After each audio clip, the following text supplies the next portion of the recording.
Recently, I did a podcast with Dr. Sven Erstring talking about where did the universe come from. It was a great discussion, an eye-opening discussion.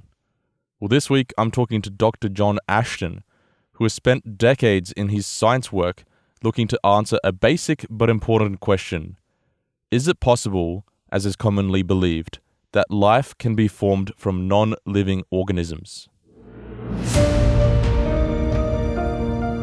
Welcome to Signs of the Times Radio.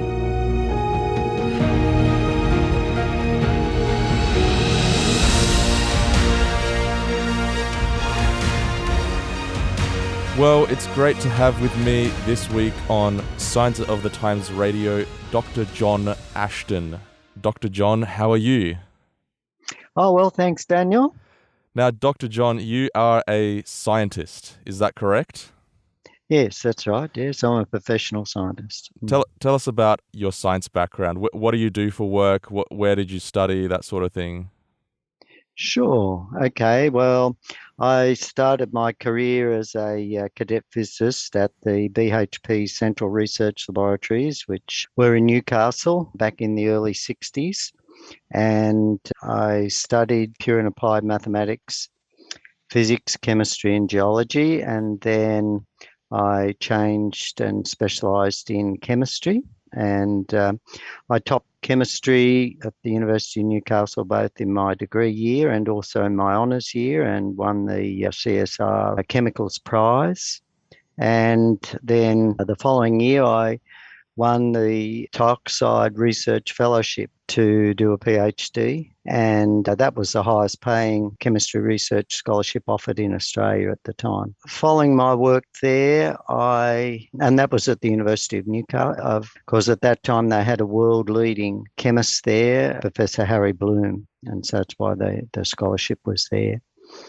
Then I took up a position lecturing in mathematics and physics at the Hobart Technical College back in the days when they used to offer the engineering diploma courses, and lectured to engineers in those subjects. But I was then asked to set up the chemistry technician courses and the medical laboratory technology courses for technical and further education in Tasmania. And I worked there for 14 years there, and then in 1988 I took up the position as chief chemist at the Sanitarium Research Laboratories, and then in 2000 I moved into a different position as strategic research manager for the Sanitarium Health Food Company. Wow, So that's my science background. So I'm an elected fellow of the Royal Australian Chemical Institute, and an elected fellow of the Australian Institute for Food Science and Technology. That is quite a storied career. Now, the interesting thing there, John, is that because you're part of the science community, this month in Signs of the Times magazine, you seek to answer the question, where did life come from? Now, you seem to take a bit of a different approach at this than most of potentially a lot of your peers in the scientific community would. Is that a fair assumption? Well, I'm a creationist, so I believe that the evidence is overwhelming in support of creation, and I, support and agree with some other chemists like James Tour, who say that generally speaking, most scientists don't have a clue on how life began, and that is because they don't really understand the complexity of the chemistry that is involved and would be required for life to form from non-living molecules or chemicals. And I think biologists have even less of an understanding of these areas. So the most highly qualified people to speak in this area are, of course, chemists, and because, to set up a primitive life system from raw materials requires chemical reactions to build the required compounds. Yeah, absolutely. And that's something we're going to go into in just a moment. But just so that we know where you've come from as far as this topic and your research in this area, can you tell us about your personal interest in answering this question?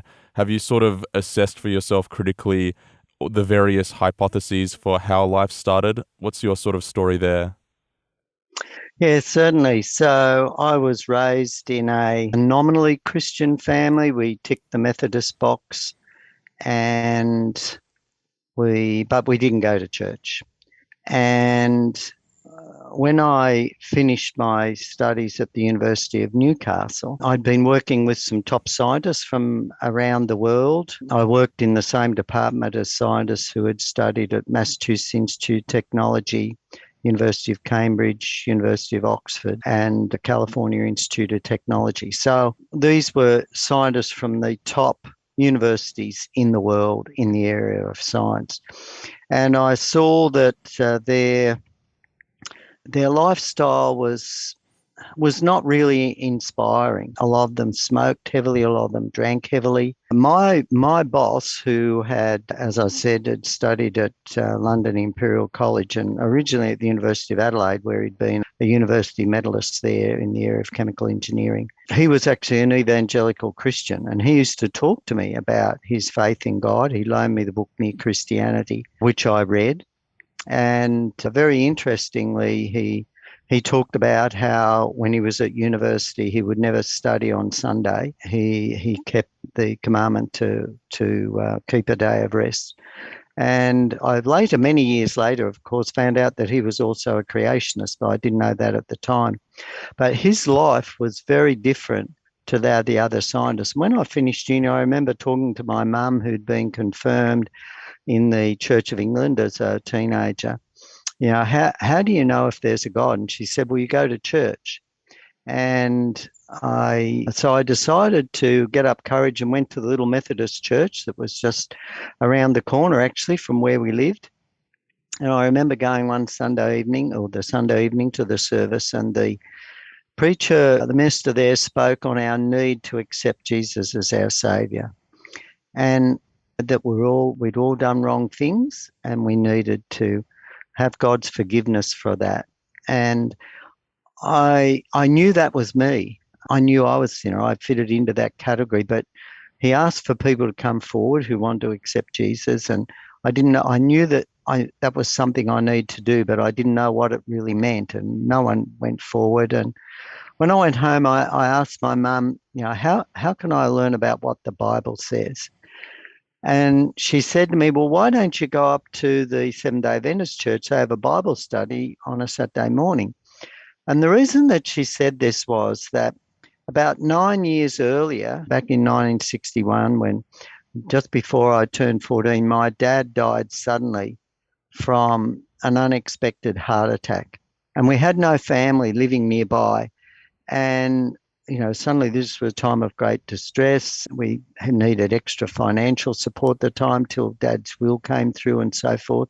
Of course, virtually all the money was in Dad's bank account, not in Mum's, and which she couldn't touch back in those days. And this Seventh-day Adventist family found out that this young family had suddenly lost their dad, and they came around and they showed us much kindness, and my mother went to church a couple of times. And so I rang the family up and asked if I could come to church with them.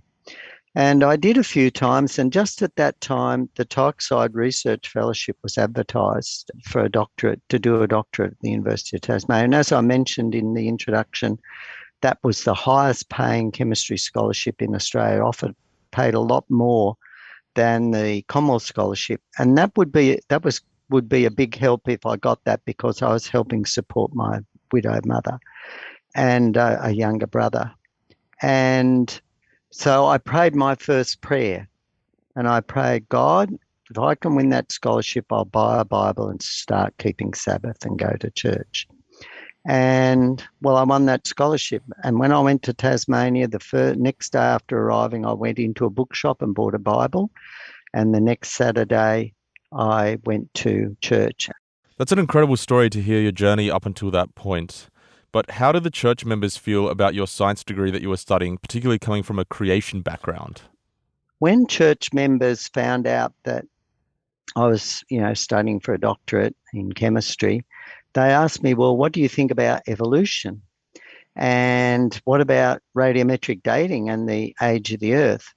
At that time, there was a professor at the University of Utah who was looking into radiometric dating and the errors and some of the major problems with the radiometric dating method. He was a professor of metallurgy. And so that started my interest in creation. And so that would have been I was baptized in 1971. So from that time on, I've been following this area. Now, it's interesting, while I was studying at the University of Tasmania, a friend was doing his doctorate in the area of geochemistry, and he was studying the geochemistry of an old gold field in New Zealand. And as part of his studies, he'd uncovered a pick handle or a shovel handle on the old workings that was partly petrified. That is, the wood had been filled with minerals and turned into stone, and part was still wood. And so he sent sections of the wood part to the New Zealand government laboratories for radiometric dating. And I still remember him showing me the report. The date came back that the wood was dated as 6,600 years.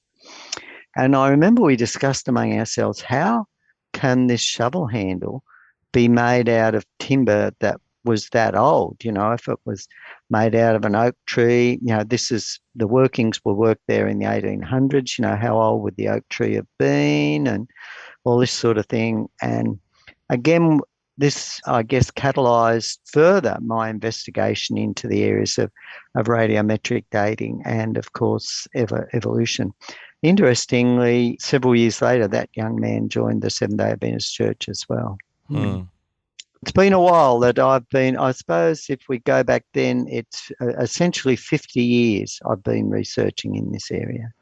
But the interesting thing, Dr. John, is that evolution, correct me if I'm wrong at any point here, evolution generally stems from the writing of Charles Darwin, the book The Origin of Species in 1859, right? But that book doesn't exactly address how life started. So the book that pretty much started the evolution theory doesn't specifically address the origin of life. No, that's true, because Darwin uses the phrase that the first organism into which life was first breathed, something like that. So he didn't deal with the issue of abiogenesis or the origin of life, of the first life. And his theory simply proposed that once there was life, that there were mutations occurred, and that life that had mutations that better fitted it to survive, did survive to breed, and therefore, continued on, and that there were changes. But of course, back then they had no knowledge of the DNA code or some of the molecular machines that are in living organisms. They didn't understand the limitations of mutations, and so really the theory was based on very limited knowledge of the mechanisms of chemistry at that time. Right. So just explain to us, what are the predominant theories for what was the starting point for life? Because from my research, I've come across 4, which include, as you described, your perspective on creation. So can you just explain what those 4 theories for? Well, maybe you could tell me about the 4 ones that you've seen listed, just so that we, are talking about the same thing, and then I can expand on those. So what are the different ones that you've read up on? Actually, it's interesting because there's 2 that are quite similar, which is that life came from inorganic matter, and that's the sort of the predominant sort of one from that. All right, yes. So from a little pond somewhere, or near a volcanic vent in the ocean, these sort of scenarios. Is that what you're talking about? That's right. And then there's obviously the hypothesis that life came about through a creator, which is it sounds like the perspective that you believe in. And then there is also a hypothesis that life came about when a spore arrived on Earth, but the spore came from space. Oh, yeah, sure. Yeah, sure. And we can deal with those. Well, I mean, if we deal with the last one first, we believe that the laws of chemistry and physics operate uniformly throughout the universe. So in other words, the law of gravity applies throughout the universe, and we believe that, hydrogen and oxygen will react to form water. atmospheric pressure and particular temperature range, no matter where it was in the universe, these sort of things. So we believe that the chemistry that we observe here would apply anywhere in the universe. Now, if that is the case, if that assumption is correct, then the problem of life arising anywhere in the universe is the same issue of life arising here. And we know from the chemistry that it's absolutely impossible to arise, and even with ideal circumstances here. So life coming from somewhere else in the universe doesn't really solve the problem. Yeah, it seems like it's an explanation for how it could have ended up on Earth, but then the same question can be posed, well, if there was a spore, a living organism spore that came from outer space, well, how did that spore... How did that spore start? Yeah, exactly. Mm. And it's really interesting because you mention in your article that for the first living cell to come into being, there needs to be a specific set of circumstances, right? Can you just unpack what those set of circumstances are? Yeah, sure. Okay, well, maybe we can go back a little bit to some of the other theories. There's general theories that the first life arose in some sort of pond, but there's a major problem with that in that some of the chemical reactions that are required, particularly to form long chain molecules and so forth, of a type that would generally be broken down in water. In other words, water is a byproduct, so the Le Chatelier principle would drive the reaction the other way in excess water. So that's a major problem for those theories. There's also the problem of structure, of assembling particular molecules so that they can then form some sort of structure. And scientists have tried to propose, well, maybe the potential reactants could be absorbed onto the surface of clay particles. And so clay as mineral, it's inert, it's not alive, and these particles would be in existence, presumably. Have scientists ever found tangible evidence to support these theories? Perhaps some theories look at life originating near some sort of high temperature vent because they have found bacteria that can survive some high temperatures, and so they feel that the high temperature can provide some activation energy for some of the reactions. The theories involve ultraviolet light, the energy from ultraviolet light. So one of the issues that they have is that energy is required to make some of these reactions go. And if you don't have that energy, the reactions aren't going to go. So you've got to have the assembly occur in some sort of region where there's this source of energy, temperature, or ultraviolet light. Why ultraviolet light in particular? Well, ultraviolet light because it's a particularly high energy form of light, higher energy than visible light. So there's some of the conditions that they try to model. And then, of course, you have the problem of forming some, primitive or basic building blocks for life. Sounds great in theory, but have any of these things ever been proven, say, inside a lab environment? One of the classic experiments that was performed back in the early 1950s was where they mixed some gases like ammonia and methane together. So ammonia is a source of nitrogen, methane is a source of carbon, and zapped them with very high voltages, sort of like you'd expect from lightning. And they did manage to produce compounds that were similar to the structure of compounds that are found in living organisms. And this was believed to be, wow, okay, we're in the right direction. This shows us that it could possibly happen. And I think, people have built on that. A couple of years ago, a paper was published by some researchers. I'm pretty sure they were at Harvard University. And they used about a 12-step process of synthesis, of chemical synthesis, using high-grade, that's very purified chemicals in a laboratory using very sophisticated equipment. And they were able to synthesize some of the smaller building blocks that found in living systems. And this resulted in a research review paper being published in the prestigious science journal Nature by Jack Stoczak, who's professor of genetics at Harvard University, and essentially saying, well, wow, it looks like in the laboratory we're pretty close to producing the compounds for, to make a living cell. We can see how this could happen. And of course, this has been hailed around the world as a major breakthrough. And here we can see we're very close now to understanding how life first formed.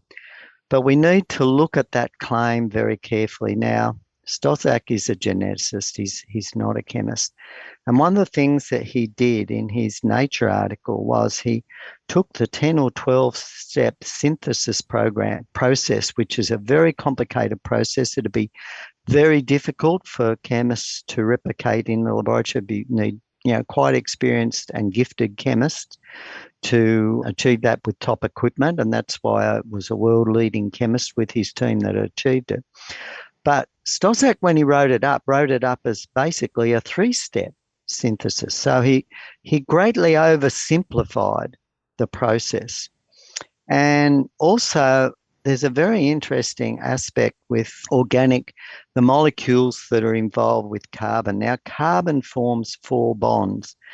And if you have 4 different molecular groups attached to those 4 bonds on carbon, which are pointing out, then there are 2 ways that those molecules can be arranged, one being the mirror image of the other. And we call this right-handedness and left-handedness, or chirality. And so if you can imagine, you have your left hand and your right hand. If you hold them together, they both have 5 fingers, and one is the mirror image of the other. You can't put your right hand in a left-handed glove.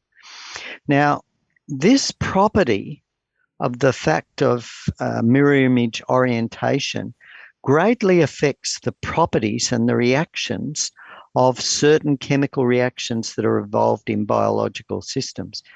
It involves it to the point that sometimes right-handed versions of a left-handed molecule can be quite toxic, whereas the left-handed molecule is non-toxic to life, and vice versa, depending on the situation.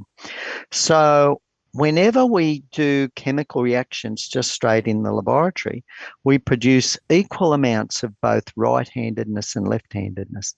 And this is a very important problem that is not addressed in these attempts to understand the chemistry, because it's only in living systems that we have chemical reactions occurring where only either the right-handed form or the left-handed form forms. So this is a very interesting, stopping point there. There's 2 other major issues. Well, there's several major issues actually, but 2 other major issues is, and when we look at the chances of these molecules forming, and we can do the probability, and statistically from our mathematics understanding of the probability of chemical reactions, the basic molecules are so complex, just even one molecule, that it would never form by chance. So it's statistically impossible. But then what happens is people say, oh, well, we've formed this molecule, this particular molecule, that chemical that can be used in building a cell. But what they don't realize is that in the simplest cell that we can imagine that would work, there are millions of identical molecules. So you don't have to form just 1 or 2 of these molecules. You've got to form millions of these identical molecules, have to form all in the same spot. And then they have to be of 20 or 30 different types. Well, actually, probably more than that. About 50 different types of these long chain molecules have to form. And then somehow these molecules have to assemble themselves and form a protective sheath so that very delicate chemical reactions can occur in a protected environment. Right. And we know that for millions of molecules to assemble in a special sheath that would protect them from the environment at the same time as they form, then enclosing just the right chemicals inside for the chemical reactions to occur.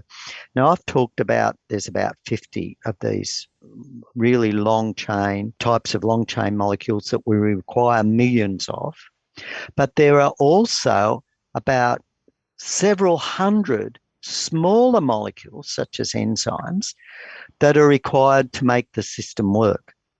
So all these have to come together in and somehow assemble themselves. And we know that's just impossible. It just doesn't happen in liquids. You know, we've got the kinetic theory that says that these particles disperse. When you pour a coloured liquid into another clear liquid, say you're working with a food dye or something like that, you'll notice that it spreads out quite quickly when you're mixing liquids. And, you know, with some thicker liquids, you've got to stir them a bit to mix, but leave them over time, they mix. They don't come together and form a clump. So these molecules are going to naturally separate. So again, these laws are all mitigating against the formation of some structure. Right. But even if we did have the structure form, we then would just have a structure. How is it going to replicate? Don't all living organisms have a molecule called DNA that starts the process of replication?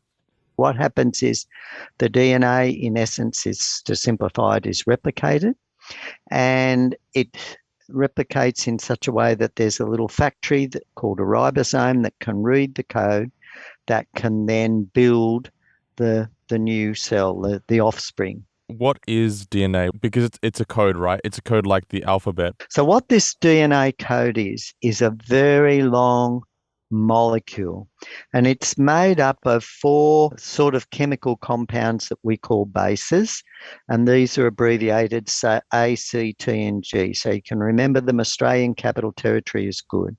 A, C, and T, and G are the names or the abbreviations we give to the chemical names that constitute these compounds. And so we have a little code system that is based on, and you can imagine, just to simplify it, the letters A, C, T, and G. And these form a long chain, just like you'd write a sentence, right? So if we write apple, A-P-P-L-E, if I was to write the DNA code for an apple, from memory, I think it has about 700 million letters in the code. Right? And so if we go to a bacterium, say like an E. coli bacteria, a little single-celled organism without a nucleus, it's about 4 million letters in the DNA code, right, from memory. I think it's something in that order. And, you know, don't hold me, but anyway, it's a very, very large number of letters in the DNA code for that little cell. So that's a language that that code has to form. So it's a very, very long molecule. It's a very, very long molecule. And that molecule, using those letters, writes out all the instructions to write that code, to build that cell. So one of the things that we have to accept is that, okay, this structure forms, right? And so you've got to assemble all these millions of molecules, have to assemble into a structure that works. And at the same time, using chemical compounds that we call A, C, T, and G, you have to write a code that describes that structure that has formed around it. And we can see that that's absolutely impossible. It's never going to happen that you're going to write a code that matches the structure of that molecule around it. Now, especially when you have a code that has like 4 million atoms in it, or at least hundreds of thousands of atoms in it. I think the minimum code for life to exist in one of the simple bacteria they have, and again, I'm just going from memory, is about 670,000 letters in the code. Wow. So it's huge.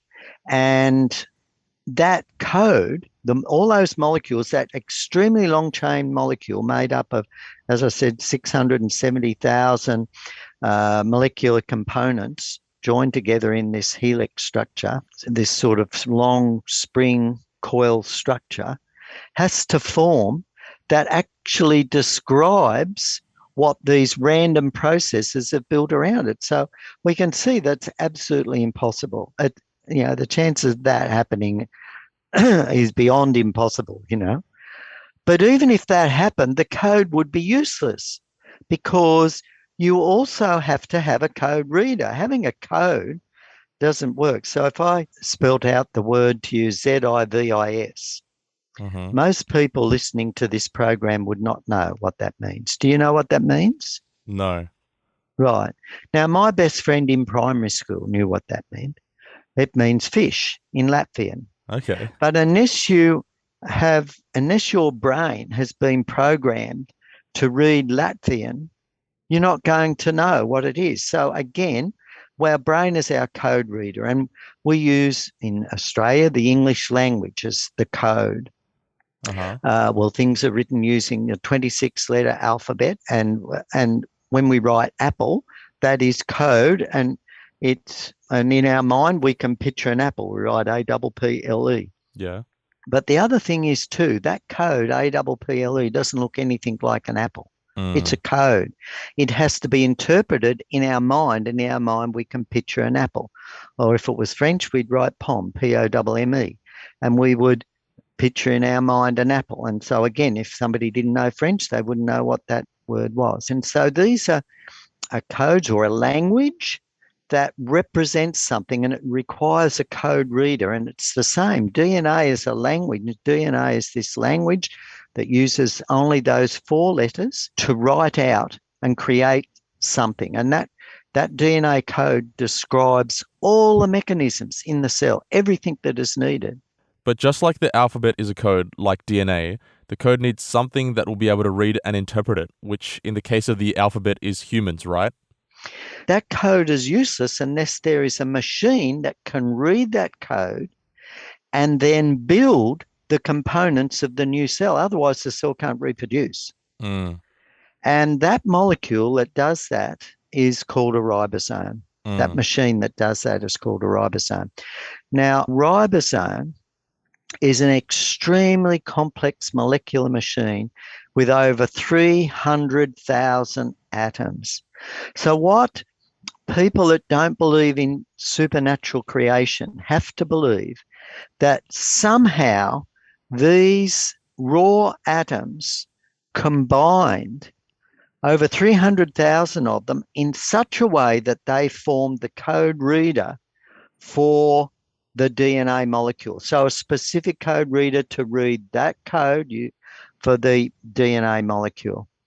And again, we know that isn't just going to happen because the chemical reactions required to build the structure of a ribosome just don't occur in nature. They don't happen. And so without a code reader, DNA is useless. And the scientists that worked out the structure of the ribosome, and we still don't understand fully the chemistry of the ribosome. They were awarded the Nobel Prize in Chemistry in 2009. So it's only fairly recent that we have even understood the molecular structure, let alone trying to understand the molecular mechanism. Now, just say, and it is absolutely impossible. Look, there are so many things that say that it's absolutely impossible for life to form in some pond somewhere by chance on the surface of the Earth or anywhere in the universe by chance on some planet somewhere or star or wherever you want it to have in dust particle in outer space, wherever you want to put it. It's absolutely impossible to occur. Life as we know it on Earth to form because of the complexity and the restraints of the chemistry involved. Our life as we know it is based on carbon chemistry, which has 4 bonds and certain bond energies. And the other components, hydrogen, oxygen, nitrogen, and then minor minerals, they all have certain chemical energies and certain bond patterns. And so we understand the chemistry of how these elements operate, how they can form and combine and form compounds. And on the basis of that knowledge, we can say it's absolutely impossible for the chemistry required to form a living cell to form by chance. But then, if the theory is correct, that doesn't explain how living, intelligent beings are formed. Even if it did somehow, it would be just dead molecules. It wouldn't be alive. And that's the further burden. You can make all these chemical molecules, but how can you make them alive? If we take, for example, an E. coli cell, it's a very simple bacteria, as I said, doesn't have a nucleus, very simple, a relatively simple code. If we just take this little molecule, this little cell, and we just put a tiny little drop of toluene, that's an organic chemical, on the outside of the membrane, the cell dies. And the reason why it dies is we actually make a little hole in that membrane that upsets its energy chemistry, and the cell reactions go to equilibrium and the cell dies. Now, what happens for something to be alive? And in the simplest cell, you have several hundred chemical reactions have to be out of balance. So if you take a piece of zinc at high school, you might remember you've taken a piece of zinc or maybe magnesium ribbon, and you put some hydrochloric acid on it, and it will bubble away and it will produce hydrogen gas will be given off. My high school chemistry teacher actually once took a large block of magnesium, not just a ribbon, chucked it in some water, which caused a mini explosion and filled the lab with hydrogen gas. Can you tell me a bit more about that process? So the formula for hydrochloric acid is HCl, a hydrogen atom with a chlorine atom. Yep. And what happens is that the metal zinc or magnesium is above hydrogen in the electrochemical series. So there's a chemical theory that says an element higher in the electrochemical series will displace an element below it in a chemical reaction. And so hydrogen is below these metals. And so what happens is the acid reacts, and instead of having hydrogen chloride, we have hydrogen gas given off as the molecules of hydrogen, and the element zinc is replaced and becomes zinc chloride. So the zinc now bonds with the chlorine and forms zinc chloride, or the magnesium bonds and forms magnesium chloride. So we started with an element and it replaced the hydrogen, and hydrogen returns to being an element, but a gaseous element. And eventually that reaction stops because all the zinc is used up. If there's excess acid, we usually have excess acid, and the reaction stops because there's no more zinc to make the reaction go. So we say the reaction has reached equilibrium. Right. Or if we had excess zinc when we ran out of hydrochloric acid, the reaction would stop. So if you want that reaction to keep going all the time, you have to keep on putting in more zinc, and you have to keep on putting in more hydrochloric acid.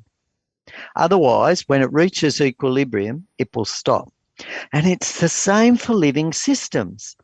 If you want there's something to be alive and moving, there are a whole lot of chemical reactions that have to be going, operating. What they do is one chemical reaction, say A reacts with B to form C, and C then reacts with D to form E, and E then reacts with F to form G, and so on. And eventually, Z reacts with W to form A, the starting material. So you see, you've got a loop. And what happens is that the concentrations have to be just right as well. In other words, if the concentration isn't right, the reaction might go too fast or too slow. For example, if you have really concentrated hydrochloric acid and you drop some finely ground magnesium powder into the acid, it'll just go whoosh. You'll have an explosion on your hands. Whereas if you put in a big piece of ribbon or a block of magnesium, it'll go much more slowly. So again, concentration is very important as well. So in all these biochemical reactions, they have to be in a state of disequilibrium by just the right amount to produce just the right concentration of the next chemical for the next reaction to go, so that it produces just the right concentration for the next reaction to go. And you have to have that out of balance just right for hundreds of chemical reactions for the cell to be alive. Right. And we see for that to start up is absolutely impossible. And we see there's, under our current knowledge of chemistry, there's no way we could ever do that in a lab. What are the levels of probability that we're talking about here? Like 1 in millions and millions and millions? Look, the probability of even just one of these long chain molecules forming would be less than, just think of how many atoms there must be in the universe. Now, when you go down to the beach and you look on the sand, you can see how many grains of sand. You scoop up a handful of sand, right? Mm-hmm. Just in the palm of your hand, one hand, you try and count all the grains of sand there, right? It's absolutely impossible to quantify. Then think of how much sand is on that beach. Yeah. And then think of how much sand is on all the beaches in the world and lakes and rivers and everything. Yeah. And then think, wow, that's a really big number, right? Yeah. Or just imagine that you were thinking about all the atoms that make up that sand. Now, those atoms are so small, we can't even see them. Yeah. Right? So then just imagine how many atoms there would be in all the stars in the universe. Right. Right? Just imagine how big that number is. If you looked at all the atoms that are in all the stars, and you see the pictures, there's billions of stars out there, and the stars are huge, like bigger than our sun. And so there's, even many more atoms than there are on our Earth, right? It blows your mind just to think about how big that number is. Well, just imagine that there were as many universes as there are atoms in the universe. Mm-hmm. That's a huge number, and just imagine all those atoms. Now, mathematically, the chances of just the right chemical compounds forming for a cell is less than finding one little red dot atom in first go in as many atoms as there are universes of atoms. Wow. If you can imagine, out of all the atoms, if there are as many universes as there are atoms in the universe, and finding that first go. And that would be just one of the proteins required forming by chance chemical reactions, let alone the 50 or so others, and let alone all the other enzymes. So when we look at the probability of these reactions somehow occurring by chance, the numbers are bigger than astronomical numbers. That's when we do the maths. And, that's the same way we calculate probability just in the normal systems. So when we look at these systems, not only are they scientifically impossible to occur in terms of mathematics and, chance reactions, not only do the chemical reactions themselves required not occur in nature, they only occur in living systems that require enzymes with special chemicals that change the activation energy so that a reaction will go. What's activation energy? Is that sort of like a starter motor in an engine? To explain activation energy, it's sort of like you can have a container of petrol sitting in your garage and it's quite safe. But you bring a spark near that petrol in air or a flame, and the petrol can suddenly catch on fire and burn very rapidly. And what happens is that spark or flame provides the activation energy to start the reaction going. Right. And it's the same thing in biological systems. They can sit there. A lot of reactions require energy to be started in one way or another, what we call activation energy. And so we know that in just normal environment, these reactions won't go. And that's why scientists are trying to figure out some way that they can use heat from a hot volcanic vent or energy from ultraviolet light but it doesn't work. They don't provide the energy. As a matter of fact, ultraviolet light might stimulate one reaction, but it'll also break down other molecules. So ultraviolet light breaks down polymer molecules. That's why your plastics break down left out in your environment and this sort of thing. These other plastics along polymer molecules. So all the chemistry that we study, the evidence is against cells forming by themselves, living organisms forming by themselves from every way we can look at it. It's absolutely impossible. And that's why, to me, living systems are overwhelming evidence of a supernatural creator, an amazing super intelligence. There's just, so much evidence now as we understand living organisms and the molecular machines. Plants have an amazing molecular machine in them, photosystem 2, that, uses sunlight to split water into hydrogen and oxygen, release the oxygen and combine the hydrogen with carbon dioxide to form carbohydrates, sugars, cellulose, and so forth. An amazing machine that really provides the food systems for every living thing on Earth.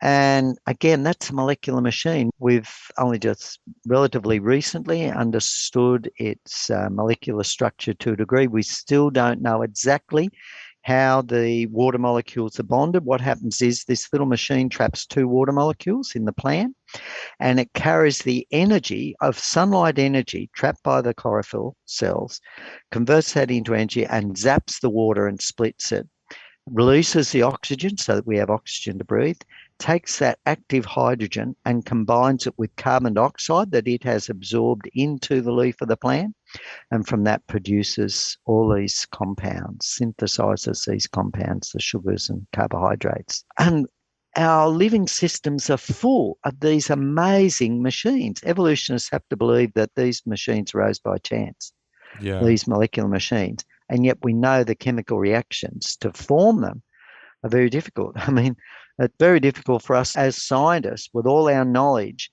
and all our chemical equipment in the laboratories, in the best laboratories, to synthesize and make these compounds.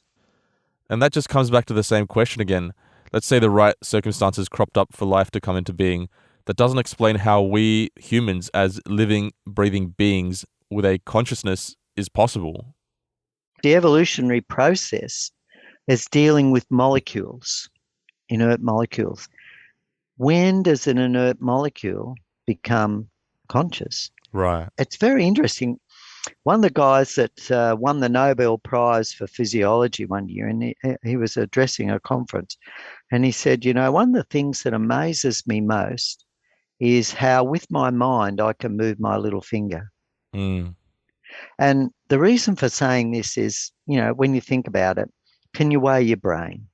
Does your brain have mass? Yes, it does. You can weigh your brain. If hopefully after you were dead, somebody could cut it out, put it on a balance and weigh your brain. They could then squash it into a measuring cylinder and measure its volume. And so our brain is made of matter. But what about your thoughts? You can't weigh your thoughts. You can't put your thoughts on a balance and weigh them. You can't put your thoughts into a measuring cylinder. But when you think about it, if I asked you to move your little finger, you make a decision in your mind. Am I going to move my little finger? No, I'm not going to do what he says. I don't have to do what he says. But if you do choose to move your little finger and say, yeah, I'll move my little finger, it's your thoughts, your non-material thoughts, right, that have affected electrical voltages in your brain. So your thoughts have actually affected matter or material things, electrical voltages, which have affected nerves, which have moved muscles and moved tendons and muscles and moved your little finger. And so this is, to me, this again just illustrates the Bible talks about how God spoke the world into existence. It was God's thoughts, and God is spirit. He's non-material. He's outside this material universe.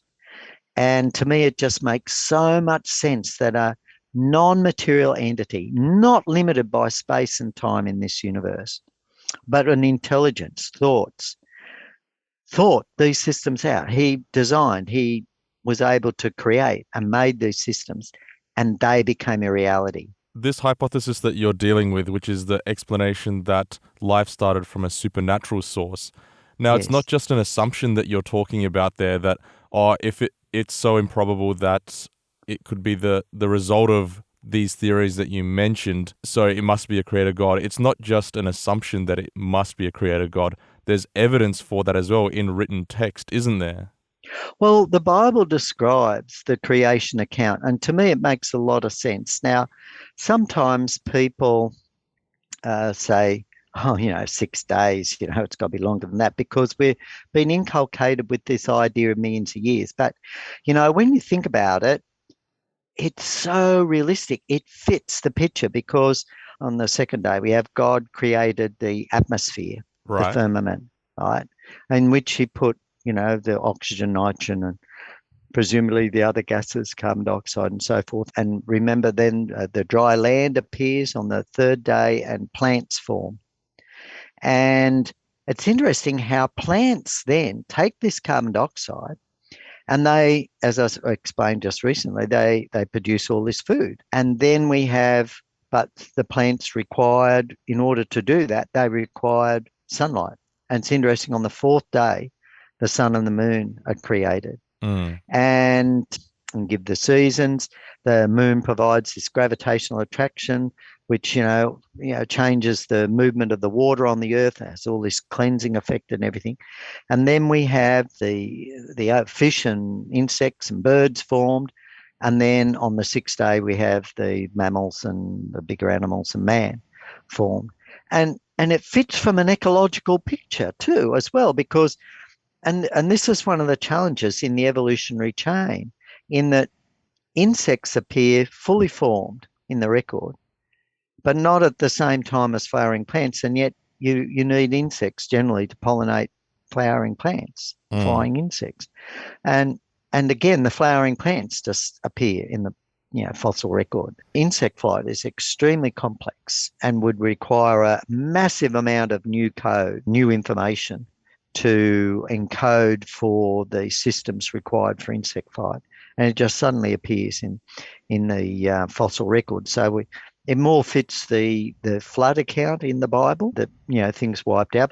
But it's interesting that just recently I watched a debate between John Lennox, who is Emeritus Professor of Mathematics at the University of Oxford, and Professor Peter Atkins, who is Emeritus Professor of Chemistry at Oxford University. And they were debating the existence of God. And of course, you can look this up on YouTube and watch the debate. But it was very interesting at the end of the debate. Professor Atkins is a very firm atheist. And of course, Professor Lennox is a very strong Christian, Bible-believing Christian.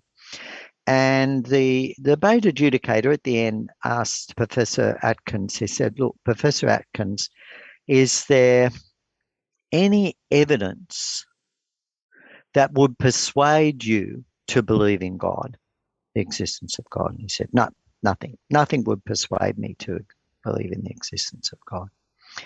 And he then turned to Professor Lennox and he said, Professor Lennox, is there any evidence that would persuade you to give up your belief in God, in Christianity? And he said, yes, there is. I thought, wow, this is interesting. And also it seems a more reasonable answer. And so this sounds very similar to a podcast I did with Dr. Sven Erstring recently about where did the universe come from? Because he also mentioned how the scientific community has rules in place that prevent exploring whether God intervened and a miracle did happen. The adjudicator was surprised and said, well, what is that? And he said, if you could prove to me that the resurrection of Jesus Christ did not occur. And I thought about that. That's the fundamental basis of Christianity. But it's also very powerful evidence for the existence of the supernatural. Mm. And when we look at the evidence, and I did quite a bit of research following that into the evidence for Jesus' resurrection, and the evidence is so powerful and overwhelming. And that's the beauty of Christianity. Christianity is a faith that worships a living God, the God who created our amazing universe and the stars and then came and lived among us in a very humble way, so it wasn't so obvious, but taught the way we should live, and then died so that we can be forgiven. As I look at it, this is like a game of chess between two brilliant chess masters, and it's between Christ and Satan. And we see that the temptation was an amazing trap, because what happened was, as Eve was tempted, she was told, well, no, God said, look, there's the tree of the knowledge of good and evil there in the bed. If you eat of that, you will surely die. And that's constant, because God had a plan ultimately to rid the universe of evil, and evil had begun at that particular stage. And by God dying on the cross in our place, he fulfilled that requirement. He was a substitute for us, and he filled that requirement that you cannot have forgiveness of sin unless there is death. And to me, it's an amazing picture that God himself came and died, because now he's died in our place, and he is now free to forgive us for our sins and our wrongdoings, the evil things that we've done in our lives, the bad things we've done in our lives. And Satan can't accuse him that no one died for our sins. God has proved that. So God is now free to forgive us. And this is the beautiful good news. And it was confirmed by Jesus' resurrection that he really was God. He rose again. And this is the amazing story that must go out to the world, because the world isn't going to go on, that much longer. We know that God is going to come and put a hand, the human population problem.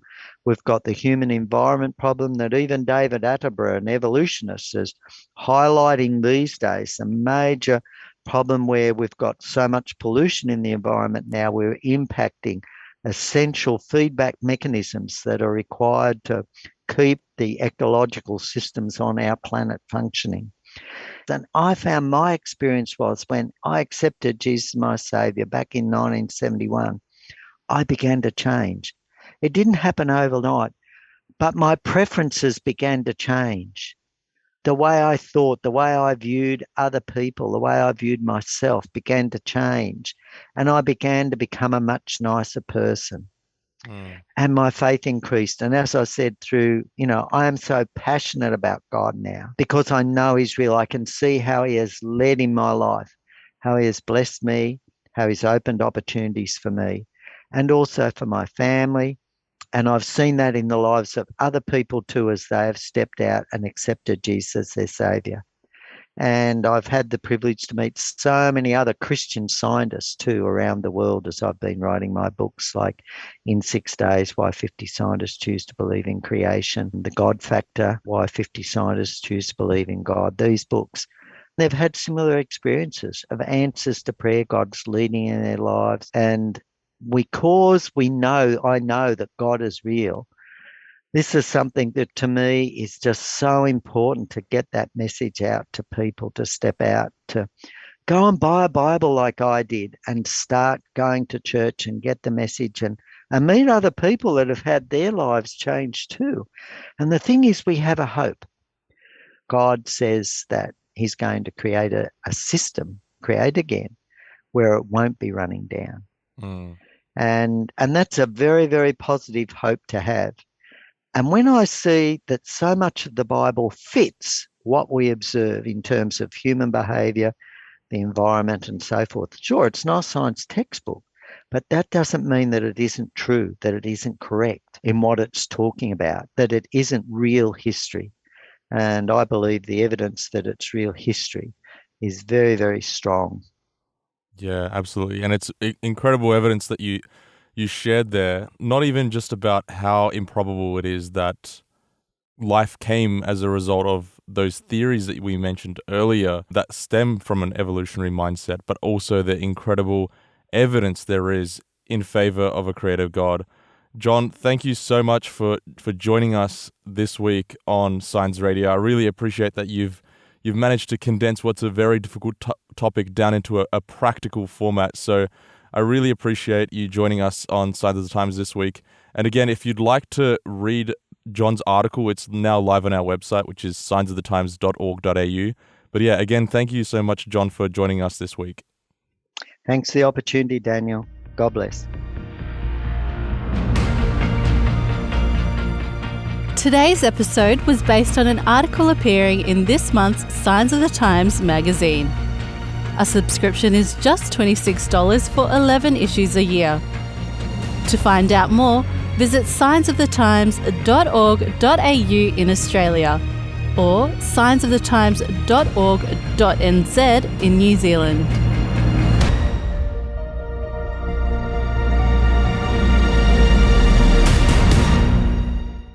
This is an Adventist Media podcast.